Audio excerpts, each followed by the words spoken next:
Buenas tardes. Está ahí, ¿dónde lo...? Vamos a comenzar, ¿no? No se olviden anotar sus nombres en el chat de aquí del Zoom, por favor, para tomar en cuenta la asistencia como siempre. ¿Okay? Entonces, estábamos empezando a ver un poco esto en la anterior clase, que era nuestra clase introductoria, cuando hemos dado el pantallazo general de lo que va a tratar, qué es lo que vamos a hacer al final, los documentos, las escrituras públicas, los poderes, la escritura pública del divorcio, ¿verdad? Y eso va a conformar también nuestro trabajo final. Entonces eso ya creo que ha quedado claro. Los exámenes son de en el mismo formato que el anterior semestre, ¿no? Seguramente en su momento la coordinación nos va a pedir los patrones para generar los exámenes de primer y segundo parcial, entonces, y se los va a entregar como a título de banco de preguntas, ¿no? Entonces, eso que ha quedado todo claro, vamos a empezar a revisar lo que es el derecho notarial y sus antecedentes históricos para empezar, ¿no? Para ubicarnos bien cómo ha surgido esta rama de la ciencia jurídica, que hoy en día es muy desarrollada y tiene muchos aspectos formales y técnicos que la vuelven autónoma, independiente de otras ramas del derecho, ¿no? Como del derecho civil y del derecho administrativo. ¿Okay? Entonces, bueno, la práctica notarial como el registro, el archivo de los negocios jurídicos, ¿verdad? Y la otorgación de fe pública por cuenta del Estado, ¿no? Siempre ha sido buscada, porque desde el principio de la civilización, el hombre ha buscado la manera de otorgar el carácter formal a sus negocios, ¿no? ¿Cómo se otorga el carácter formal? Con un elemento físico, ¿verdad? Que es un compromiso que llegaría a ser un documento, ¿no? Entonces, se pasa del acuerdo verbal al testimonio, al registro testimonial escrito, ¿no? Donde se sistematiza su conservación, su archivo y su elaboración, ¿no? Y a consecuencia de este archivo empiezan a constituir pruebas documentales para el, eh, la certeza de la existencia del negocio jurídico en el momento de que pueda existir una reclamación o un tercer interesado. Entonces, antes se utilizaban solo los testigos y cuando ha venido la posibilidad de, cuando se han asentado y han surgido las civilizaciones y ha venido la invención del papel, entonces ha venido la necesidad también de registrar los, los negocios jurídicos, ¿no? En todas las sociedades del mundo, ¿no? Ahora, el papel, ¿no? Bueno, obviamente para poder registrar los negocios jurídicos o los actos que tenían que ver con la realeza o con la monarquía, o, bueno, depende del tipo de funcionario del que estemos hablando, ¿verdad? Que cumplía como, eh, como un secretario, por decirlo así, de la monarquía, que anotaba todas las disposiciones, las cuentas, los registros de los saberes, ¿no? Y entonces, y había otros que registraban los negocios jurídicos de las personas, ¿no? O las transacciones con consecuencias jurídicas, ¿no? Y que había necesidad de registrarlas por escrito. Para esto se necesitaba un elemento físico, ya sea una piedra, una runa, un papel, donde podamos registrar el compromiso. Entonces, y además también se requiere de caracteres organizados que formen un alfabeto que pueda traducirse en la transcripción de las palabras. Entonces, la combinación de estos dos elementos, ¿no? Ha surgido con los fenicios y los egipcios, que han establecido el alfabeto y han iniciado a utilizar el papel respectivamente, ¿no? Los egipcios, como ven en las películas, ¿verdad? Un señor sentado con su pergamino que se desenrolla y va anotando ahí con su pluma, pues ese era el escriba, y ese es el antecedente del notario, no cumplía funciones notariales como ahora que va a las personas y solicitan que se lo protocolicen un documento de compraventa o que le otorgue un permiso de viaje al exterior de menor. No tenía esas atribuciones, ¿verdad? Pero sí eh, las funciones que cumplía, ¿no?, hacen que deducir eh, que son las primeras manifestaciones de las funciones notariales. Entonces, en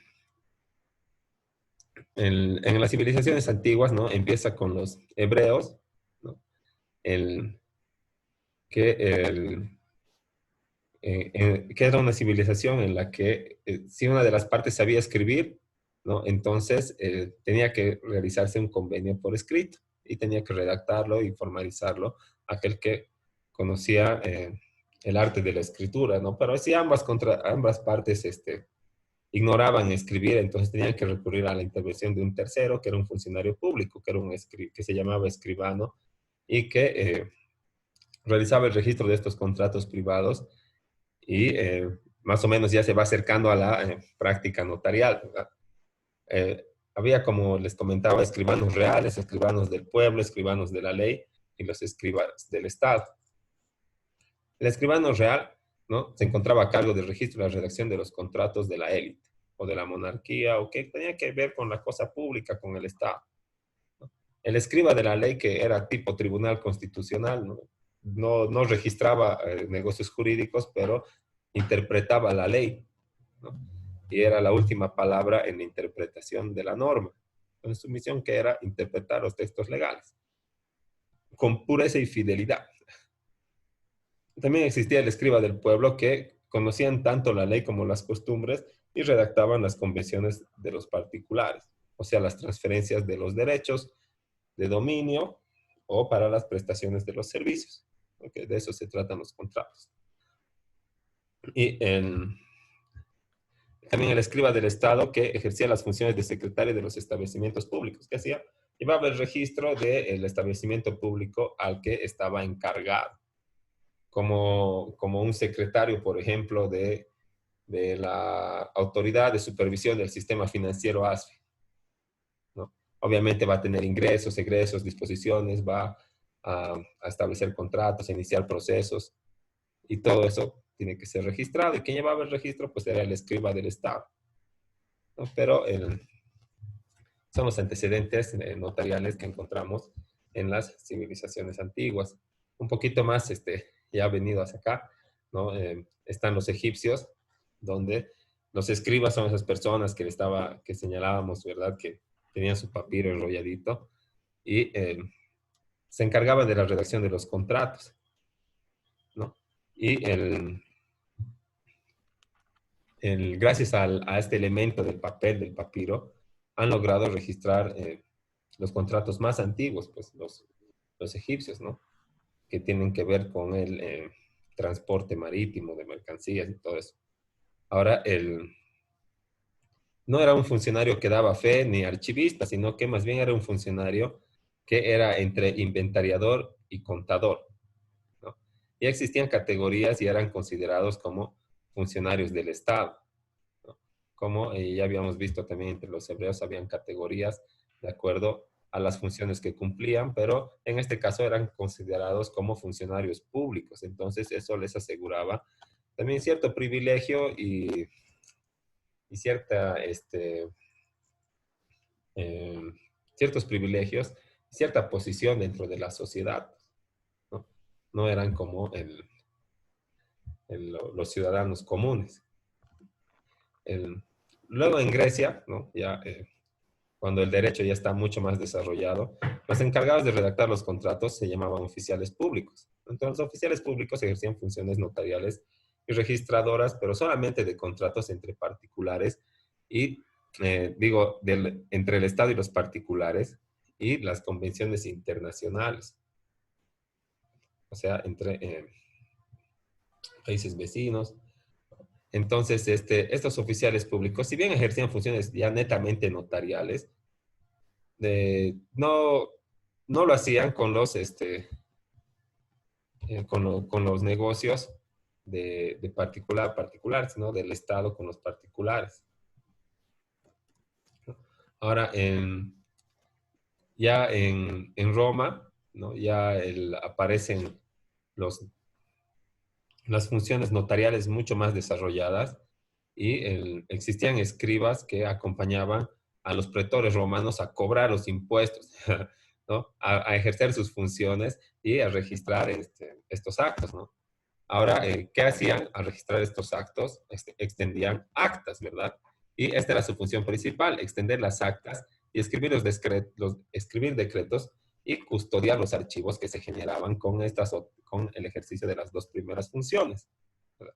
Porque cada uno de estos es un documento, ¿verdad? Un decreto o una acta. Entonces, luego de escribirla, tenía que tener tenía que custodiarlo y guardar un archivo, obviamente. Tenía que tenía que ser una persona muy organizada y ponerlo en un orden correlativo y cronológico. Y eso quiere decir correlativo, el primero, el segundo, el tercero, cuál viene antes de uno, ¿no? Y cronológico, de acuerdo a la fecha, o al día, o a la hora, ¿no? Entonces, son elementos que permiten recurrir al original, ¿verdad? O eh, a los documentos que han sido base para ese pronunciamiento, ¿no? En caso de que sea necesario. Entonces, esta persona, ¿no? Estos escribas ya tenían muchos dotes, pues muchas habilidades que son propias de un notario actual, que también lleva un archivo notarial que se llama protocolo notarial, que vamos a ver en su momento en una lección individual de qué se trata, ¿no? Pero es el archivo del original y los documentos base para los otorgamientos. Y son esos libros gruesos que están ahí en la notaría, ¿verdad? Detrás del notario. Si es que alguien ha ido a la notaría a firmar algo, detrás del notario y en los costados y en todo lado hay hartos libros gruesos con números de las gestiones de los años. Ese es el protocolo notarial. Y si alguien ha leído, dice protocolo de poder, protocolo de escritura pública, protocolo de reconocimiento de firma, ¿no? Entonces ese es el protocolo. Y no tiene que tener solamente de cuando hace su gestión, eh, ni tampoco eh, bueno, no sé, de ciertos años. Tiene que tener desde que se ha creado la notaría hasta el día en que está ejerciendo. Entonces es una tarea difícil mantener el archivo notarial porque necesitas pues otra oficina o otras dos oficinas solamente para guardar los libros de la notaría, porque en cualquier momento puede venir alguien o una parte interesada o alguna persona que ha intervenido en una escritura pública, o tal vez puede venir un requerimiento fiscal, una orden judicial, una solicitud de impuestos nacionales o de alguna administración tributaria, donde te soliciten como notario titular de la notaría número X, ¿no? Te soliciten una certificación, un informe, o tal vez un segundo testimonio, una copia legalizada o autenticada, que también son servicios que vamos a ir revisando que ofrece la notaría. Y tal vez te lo piden, ¿verdad? Y como tú estás en custodia del archivo de esa notaría determinada, pues tú tienes que ir, recurrir al libro y emitir lo que te solicitan. Entonces, para eso tienes que tener habilidades archivísticas, pues, que, que, bueno, más que nada tienen que ver con la organización, ¿no? Y es también, eso ya son funciones notariales específicas, ¿no? Y también requieren sus habilidades, como les acabo de describir. Ahora, las funciones notariales en esta parte, en el origen romano, ¿no? No tenían todavía la facultad de autenticación en atención a que dichas funciones estaban atribuidas a oficiales públicos y privados. Entonces no podían otorgar la fe pública por cuenta del Estado, porque no todos eran funcionarios públicos o no todos eran nombrados por el rey, por así decirlo, sino que existían también oficiales o notarios que eran privados. Entonces, la, Lo importante era que, bueno, tenía estudios, sabía leer, escribir, redactar documentos en su forma, ¿verdad? Entonces, estos no podían, pues, ejercer la fe pública por cuenta del Estado, simplemente porque no los representaban, como ahora los notarios representan al Estado, ¿verdad? Bueno, otorgan fe pública por cuenta del Estado, no es que los representan como persona jurídica, ¿no?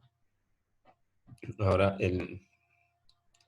entonces en esta división existía el escriba, ¿verdad? Que era la persona que acompañaba al pretor y extendía actas y documentos, como ya habíamos visto. El notari, que eh, captaba de la exposición oral de un tercero eh, los elementos sustanciales para plasmarlos en un escrito o en un documento. Y luego estaban los tabularios, que esos sí son los antecedentes mismos inmediatos de los notarios, ¿no? Y es un oficial que archivaba documentos privados, ¿no? Y que desempeñaba funciones de censo y gozaba de fe pública, ¿no? Entonces ya tiene casi todos los elementos de los notarios como los conocemos eh, hoy en día, ¿no? Que son los notarios de fe pública, que antes eran de primera y segunda clase y ahora solamente son notarios de fe pública. Aunque algunos en sus sellos siguen diciendo notario de fe pública de primera clase, de segunda clase, ¿verdad? Pero eh, ya no existe la clasificación, solamente que no han tramitado, no han devuelto sus sellos o tal vez la DIR no Plus no les entrega sus nuevos sellos todavía. Esa es la única justificación que puede haber para que sigan poniendo primera clase y segunda clase, porque después no existe. En la norma se ha abolido eso de la clasificación. Ahora solamente existe una clase de notarios de fe pública, ¿no? Aquí en Bolivia, ¿no? Ahora, en América Latina, ¿no?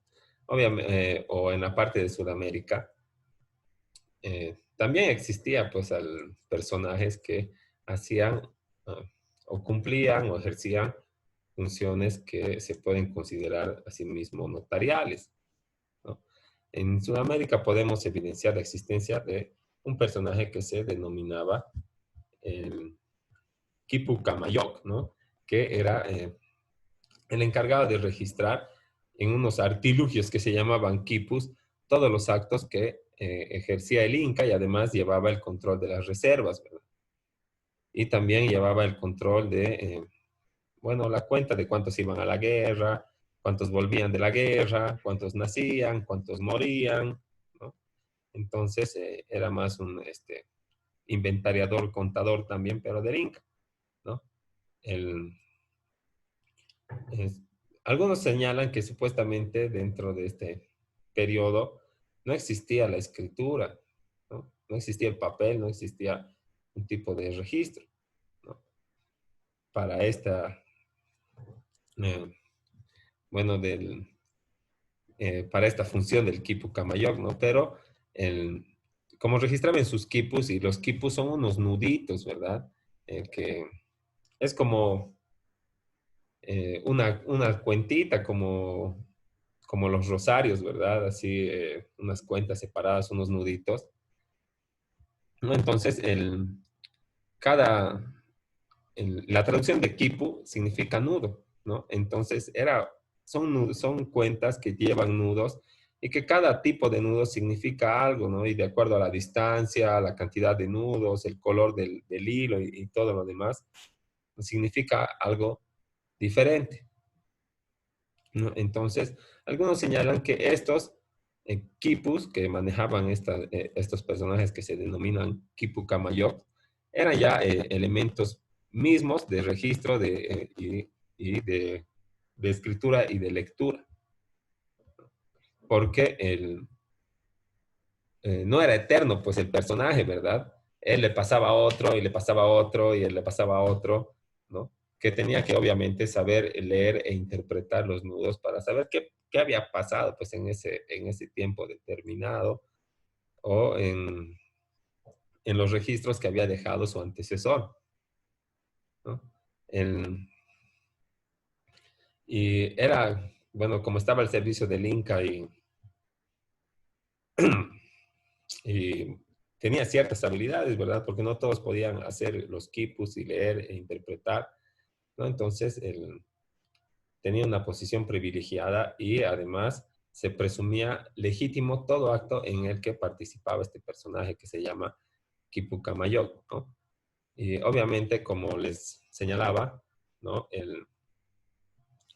Estas habilidades no podían haber sido adquiridas de manera empírica, o sea, por la propia experiencia, porque cada uno haría su nudo a su forma y le pondría, y el color le pondría el color que le parece bonito, y para uno significaría una cosa, para otros otra, y no existiría una unificación de criterio, y por lo tanto no se podrían interpretar los quipus de los anteriores. Entonces, estas habilidades tenían que ser adquiridas eh, como conocimiento técnico en una institución, ¿no? En una institución de enseñanza, pues, ¿no? Que les preparaba a los futuros Quipucamayocs para ejercer sus funciones. Esta casa, ¿no? El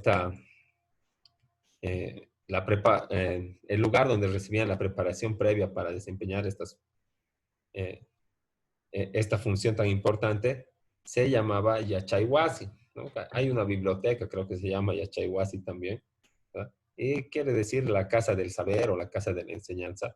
Entonces, ahí donde se entrenaba a los futuros Quipucamayocs para que puedan hacer sus quipus y leer los quipus, interpretar y todo lo demás. Entonces, no todos podían acceder a los Yachayhuasis, pero eh, es ahí donde se impartían estos conocimientos. Ahora, algunos, ¿no? Señalan que más allá de los quipus, ¿no? Como, bueno, refutan la teoría de que no existía hasta la colonización alguna manera de registro, así como los quipus, ¿no? Pero algunos dicen que aparte de los quipus, existían también las kelkas, ¿no? O las quilcas, ¿no? Y señalan que antes del Imperio Inca existía esta forma de escritura, ¿no? Que era la quilca, y se denominaba, ¿no? Con este término a la expresión escrita, ¿no? Que realizaba un funcionario encargado de registrar estos signos, que se llamaba el Quilca Camayo, ¿no? Entonces, existen estas eh,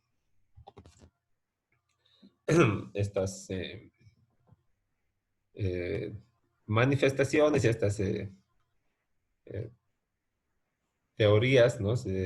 O puntos de vista de la función, ¿no? De la escritura, de la existencia de la escritura eh, y de la función de los Quipucamayoc como antecedentes de los notarios eh, en este lado del mundo, ¿no? Ya dejando de lado a los hebreos, a los egipcios, a los romanos, ¿no? Ahora, eh,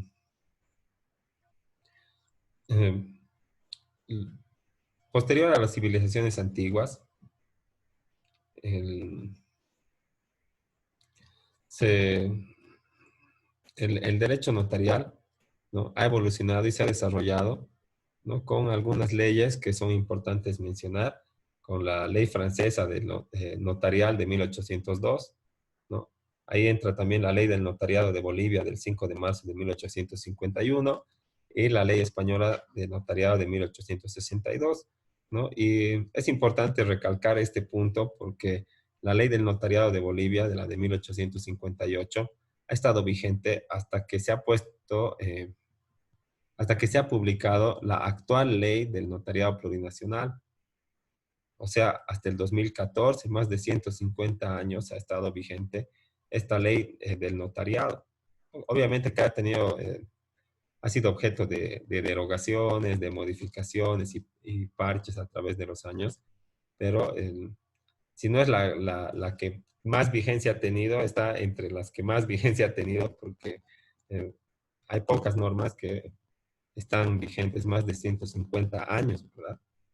Que ese es un punto importante de mencionar, ¿no? Y que hay que tener conocimiento porque incluso antes del 2014 teníamos que usar esta ley de 1858. Entonces, no es muy antiguo el ejercicio, ¿no? De la práctica notarial con las prescripciones de esta ley de 1858, que hasta que ha sido abrogada ha durado 156 años, ¿no? Entonces es harto tiempo.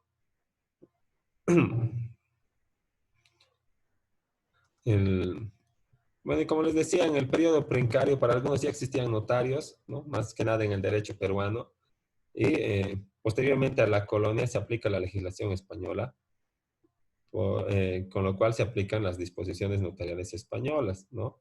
Porque como éramos una colonia de la corona española, entonces tiene que aplicarse la normativa y han venido con sus propios escribas o notarios a imponer más el idioma, la religión y a apropiarse de las tierras, pero de manera entre comillas o para ellos legítima porque llevaban pues a su notario, ¿no?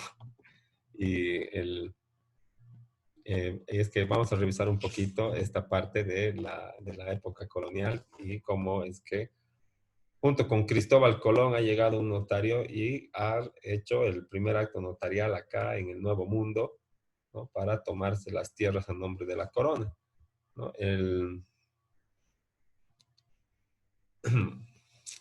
Este, este señor, el primer notario que ha llegado, bueno, el escribano, se llamaba don Rodrigo de Escobedo, ¿no? Y bueno, para, el, para ser escribano de una misión aventurera como era esta, en realidad lo único que se necesitaba era saber leer y escribir. No era un gran personaje, no tenía autoridad ni una posición privilegiada, ¿no?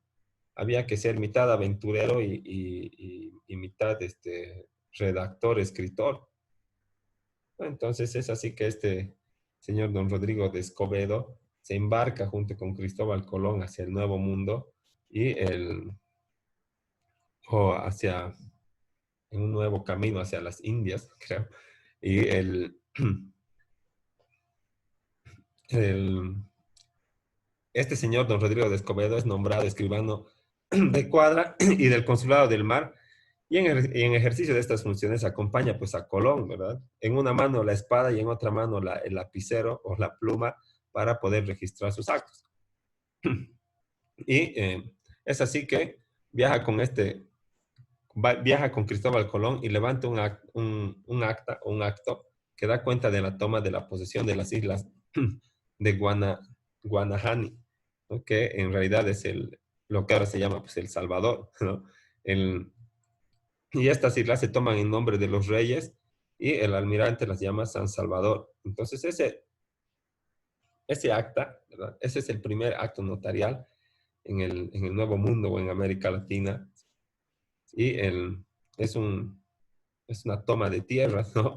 A nombre del rey que se realiza por esta misión a la cabeza de Cristóbal Colón junto con su escribano, que era don Rodrigo de Escobedo, ¿no? Y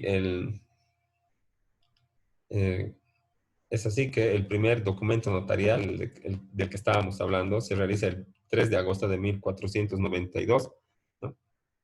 Y en este acta se requería a los indígenas que manifiesten si tenían alguna objeción contra la ocupación que hacían de estos territorios en nombre de los reyes de España, eh, los que acompañan a Cristóbal Colón y su compañía, pues, ¿no? Y como no ha habido objeción porque no entendían español, entonces se han reclamado a nombre de España, ¿no? Y vamos a quedar ahí y En 10, 15 minutitos les comparto, cuando se termine de bajar este video, les comparto el otro enlace para continuar y terminar la lección y asignar la tarea, ¿no? La primera tarea.